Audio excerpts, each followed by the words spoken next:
My wife's phone died and she asked to use mine. When her texts came through, I saw, "Baby, I miss you," from someone else.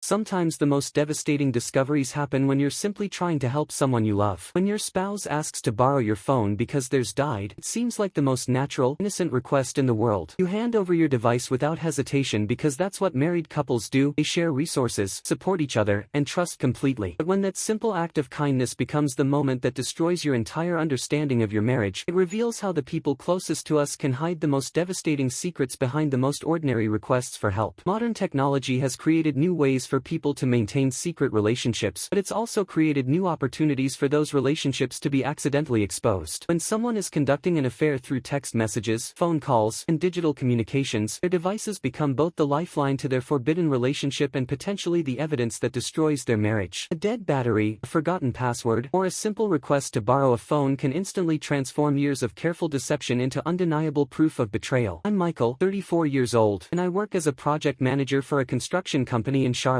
My wife Lisa and I have been married for 6 years, together for 8. She's 32 and works as a nurse at the regional hospital. We live in a ranch-style house in a family neighborhood, have a dog named Buddy, and what I believed was a strong, trusting marriage built on open communication and mutual support. Lisa and I had always been the kind of couple who shared everything: passwords, bank accounts, daily schedules, and personal thoughts about work, family, and future plans. We'd never been secretive or suspicious with each other because our relationship was built on genuine transparency and trust. When one of us needed to use the other's phone, computer, or any personal device, it was never an issue because we had nothing to hide from each other. Over the past few months, I had noticed that Lisa seemed to be more protective of her phone than usual. She'd always been someone who kept her personal communications private in a healthy way, but recently she'd started taking her phone to the bathroom, sleeping with it face down, and seemed to receive more text messages than normal, especially during evening hours when we were typically relaxing together. When I'd casually mention the frequent notifications, Lisa would explain that work had been particularly busy and that she was part of a group chat with other nurses discussing scheduling changes and patient care protocols. The explanation seemed reasonable since healthcare workers often need to coordinate schedules and share information outside of regular work hours. The nursing staff has been dealing with some staffing shortages, Lisa would say when her phone buzzed during dinner. We've been texting each other about shift coverage and patient updates more than usual. Last Wednesday evening, Lisa and I were watching television when she realized her phone battery had died. She'd been expecting an important call from her supervisor about weekend shift assignments and needed to check whether any messages had come through during the day. "Can I use your phone to check my messages?" Lisa asked. "Mine died and I need to see if Janet texted about the weekend schedule." I handed her my iPhone without any hesitation. We'd shared devices countless times over the years, and it had never been an issue. Lisa knew my passcode, I knew hers, and neither of us had ever felt uncomfortable about the other person accessing our personal communications. Lisa took my phone and began navigating to her messaging apps. What happened next changed everything about our marriage and my understanding of who my wife really was. As Lisa was setting up her accounts on my phone, her text messages began syncing and appearing on my device. Almost immediately, notifications started appearing from contacts I didn't recognize, and the preview text of these messages was unlike anything I'd ever associated with my wife's professional or personal communications. The first message that appeared was from someone named Alex, and the preview read, "Baby, I miss you so much. Can't wait to hold you again." Lisa saw the message appear on my phone screen at the same time I did. The color drained from her face, and she immediately tried to close the messaging app, but more notifications were already appearing as her messages continued to sync. "Baby, thinking about last night," appeared from the same contact. "You're everything to me," read another message. "When can we be together again?" followed by heart emojis. I stared at my phone screen watching intimate messages between my wife and someone else appear in real time. Lisa was frantically trying to delete the messages as they came through, but the syncing process was faster than her ability to hide the evidence. "Lisa," I said, taking my phone back from her hands, "what are these messages?" "I can explain," she said, but her voice was shaking and she couldn't make eye contact with me. More messages continued to appear as the sync completed. Months of intimate communications between Lisa and this Alex person were now visible on my device, creating an undeniable record of a relationship I'd had no idea existed. "Michael, please let me explain before you read anything else," Lisa said, reaching for my phone. But I was already scrolling through the message history that had appeared on my device. What I found was a comprehensive record of a relationship that had been ongoing for over 4 months. Lisa had been conducting an intimate emotional and physical affair with someone someone she'd met through a professional nursing conference. The messages revealed detailed planning for secret meetings, expressions of love and desire, intimate photos they'd exchanged, and conversations about their frustrations with having to keep their relationship hidden. They'd been meeting during Lisa's breaks at work, after her shifts, and during times when she told me she was running errands or meeting friends from work. "I love you more than I've ever loved anyone," Lisa had written in a message from just 2 days earlier. "I love you too, baby," Alex had replied. "You're the best thing that's ever happened to me. I wish we didn't have to hide this," Lisa had responded. "I want to be with you openly." The messages also showed that Alex had been encouraging Lisa to leave our marriage and that they'd been discussing the possibility of moving in together. Their relationship had progressed far beyond casual meetings or emotional connection. They were making long-term plans for a future that involved ending my marriage. "Have you thought more about what we discussed?" Alex had written the previous week. "About you telling Michael about us. I think about it every day," Lisa had replied. "I just need to find the right time and the right way to do it. I hate that you have to go home to him every night," Alex had written. "You deserve to be with someone who makes you as happy as you make me." I sat on our couch reading through months of intimate communications between my wife and another person, watching our marriage dissolve through text messages that were appearing on my own phone. Lisa sat beside me crying and trying to explain, but there was no innocent interpretation of what I was seeing. "Michael, please stop reading those," Lisa said. "Let me tell you what happened in my own words." "Your own words?" I replied. "These are your words, Lisa. These are months of messages where you're telling someone else you love them and planning a future together." The most devastating messages were the ones where Lisa had discussed our marriage and described feeling trapped in a relationship that had become routine and unfulfilling. She'd been sharing intimate details about our personal life with Alex and comparing our marriage unfavorably to the excitement and passion of her secret relationship. "Michael is a good person," she'd written, "but our relationship feels like we're just going through the motions. With you, I feel alive and desired in ways I'd forgotten were possible. You deserve to feel that way every day," Alex had replied, "not just when you're with me." "I know," Lisa had written back. "I think I'm ready to make some major changes in my life." The conversation that followed was the most painful of my life. Lisa admitted that she'd met Alex at a nursing conference 4 months earlier and that their relationship had evolved from professional discussions to personal conversations to emotional intimacy and eventually to physical involvement. "It wasn't supposed to happen this way," Lisa said through tears. "Alex and I just connected in ways that I hadn't experienced in a long time. The feelings developed naturally, and before I knew it, we were in love with each other." "But you're married to me," I said. "You've been living with me, sleeping next to me, and telling me you love me while conducting a complete relationship with someone else." Lisa struggled to explain how she'd been able to maintain our marriage while being emotionally and physically involved with Alex. She eventually admitted that she'd been considering ending our marriage for weeks but hadn't known how to approach the conversation. "I didn't want to hurt you," she said, "but I also couldn't ignore my feelings for Alex. I've been trying to figure out how to handle the situation without destroying everyone's lives. By lying to me every day and conducting an affair?" I asked. "That was your solution for not wanting to hurt me?" The irony that Lisa's request to use my phone, a simple favor between married partners, had exposed her months of deception was not lost on either of us. If her phone hadn't died, if she hadn't needed to sync her messages to my device, I might have continued living in ignorance while she maintained her affair indefinitely. Over the following days, I learned more details about Lisa's relationship with Alex through the message history that had synced to my phone. They'd been intimate in our house when I was at work, had discussed private details of our marriage and my personal shortcomings, and had been making plans for their future together while I was contributing to our joint savings account thinking we were building toward shared goals. "Does Michael know about us?" Alex had asked in one message. "He has no idea," Lisa had replied. "He trusts me completely, which makes this both easier and harder. I feel terrible about deceiving him, but I also can't give up what we have." The casual way Lisa had discussed my trust in her, combined with her acknowledgement that my trust made her deception easier, showed me that she'd been taking advantage of my faith in our marriage to facilitate her relationship with someone else. When I asked Lisa whether she wanted to try to save our marriage or pursue her relationship with Alex, she initially claimed she wanted to end the affair and work on rebuilding our relationship. But the text messages I'd seen showed that she'd already committed emotionally to a future with Alex and had been planning to leave our marriage. "You were discussing telling me about the affair so you could be with Alex openly," I pointed out. "You've been planning to end our marriage, not strengthen it." We attempted marriage counseling, but the sessions revealed that Lisa's affair had been facilitated by her fundamental dissatisfaction with what she perceived as the predictable nature of our relationship. She'd sought excitement and validation through a secret relationship instead of discussing her concerns with me or working together to address problems in our marriage. "I felt like we'd become roommates instead of romantic partners," Lisa said during counseling. "Meeting Alex reminded me what it felt like to have someone be genuinely excited to see me and passionate about being with me." The counselor helped us understand that long-term relationships require ongoing effort to maintain excitement and connection, but that conducting a secret affair while remaining married represents a fundamental breach of trust that's extremely difficult to repair. Despite weeks of counseling sessions, I couldn't rebuild confidence in someone who'd been systematically deceiving me while conducting an intimate relationship with another person for months. The text messages had shown not just the affair itself, but Lisa's willingness to lie about her activities, take advantage of my trust, and plan a future that excluded me while maintaining daily pretense of commitment to our relationship. We separated 3 months later. Lisa moved out and, according to mutual friends, moved in with Alex shortly afterward. Our divorce was finalized 6 months later. The experience taught me that the people closest to us can maintain the most elaborate deceptions while appearing to be completely trustworthy and committed. Lisa's request to use my phone had seemed like the most natural thing in the world, but it became the moment that revealed months of systematic betrayal hidden behind her claims of working late and professional obligations. Looking back, I realized that Lisa's increased protectiveness of her phone, her frequent text notifications, and her explanations about work-related communications were all signs that she was maintaining significant conversations that didn't involve our marriage. But because I trusted her completely, I interpreted these signs as evidence of professional dedication rather than personal betrayal. I'm in a relationship now with someone who values transparency in communication and doesn't treat her phone like a classified document. We've discussed the importance of addressing relationship concerns directly rather than seeking fulfillment outside our partnership, and we've established agreements about maintaining appropriate boundaries with colleagues and professional contacts. The most important lesson I learned is that modern technology makes it possible for people to conduct comprehensive emotional and physical relationships while maintaining the appearance of being devoted spouses. Text messages, social media, and digital communication create opportunities for intimacy and connection that can be completely hidden from a partner who trusts them completely. That Wednesday evening when Lisa asked to use my phone taught me that sometimes the most devastating discoveries happen when you're simply trying to help someone you love. My intention had been to support Lisa with a simple favor, but instead I discovered months of systematic deception that had been hidden behind explanations about work obligations and professional communications. The phrase, "Baby I miss you," that appeared on my phone screen wasn't meant for me, even though it was appearing on my device through my wife's messages. The technology that had facilitated Lisa's secret relationship also became the tool that exposed it, proving that digital communications create both opportunities for deception and evidence that can reveal the truth. Our trusting marriage had been built on the assumption that we were each other's primary emotional and romantic connection, but Lisa's secret messages showed that she'd been sharing her deepest feelings, her physical intimacy, and her future plans with someone else while allowing me to believe that I was the most important person in her life.